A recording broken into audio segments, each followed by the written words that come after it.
Donald Trump is a big fan of stop and frisk, where a police officer stops and questions a pedestrian on the street and then frisks them for weapons and other contraband. Is it constitutional? Is it effective? I'm going to answer those questions in this video. The other night at the presidential debate, Donald Trump and Lester Holt had a disagreement about the constitutionality of stop and frisk. First, Lester, you're supposed to be asking the questions, not arguing with the candidates. Know your role. The Supreme Court did rule stop and frisk constitutional in Terry v. Ohio, 1968. These are the rules they came up with. The officer must have reasonable suspicion that somebody committed a crime or is about to commit a crime. For example, if they have reason to believe that a person is armed and dangerous and they don't have time to get a search warrant. Before this ruling, police had to have probable cause to stop and frisk. Probable cause is when there's factual evidence that a person is or is about to commit a crime. In other words, it's more likely than not. Reasonable suspicion is a looser standard that comes before probable cause. It's not enough evidence to arrest somebody, but in other words, it's not unreasonable to suspect somebody is involved in a crime. That's just what the Supreme Court says, that reasonable suspicion is necessary, which is still pretty subjective from person to person, and it's less than probable cause. The Fourth Amendment says that probable cause is necessary for searches, so some will argue that the Supreme Court got it wrong. Shocker, the Supreme Court is not always right. This is the court that upheld the tax in Obamacare, slavery, internment of Japanese Americans, sterilization of people with intellectual disabilities. Wow! Then there's the second stop and frisk case that Lester mentioned in New York City. New York City was notorious for stop and frisk from about 2002 to 2011.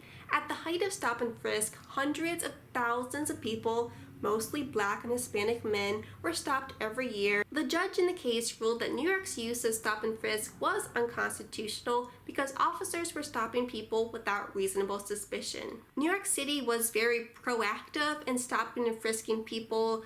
Looking nervous on the street, having your hands in your pockets could get you a pat down. Which is why roughly 9 out of 10 people walked away without getting arrested or getting a ticket. The judge in the case was removed by the upper courts because they thought she was being biased and she was giving news interviews. Some people might say, I don't even care if it's unconstitutional. People get stopped. If they don't have anything to hide, what's the big deal? If it stops crime and saves lives, it's worth it. I guess it would be easy for somebody like me to say that because we're not likely to be a target of stop and frisk. Looking the way we do. I'd feel annoyed and violated just like I do when I go to the airport and go through TSA. But there's no solid proof that stop and frisk has significantly reduced crime in New York City. I was actually surprised to learn that because I've heard a bunch of times about stop and frisk and Rudy Giuliani cleaning up New York City. Yes, crime has gone down since 2002, but crime was already on its way down before stop and frisk was implemented. In 1990, there were 31 homicides per 100,000 people. By 2000, that number had declined by 75%. Is it fair to say that stop and frisk significantly reduced crime? Questionable, because crime has continued to go down after stop and frisk was pretty much ended in 2011.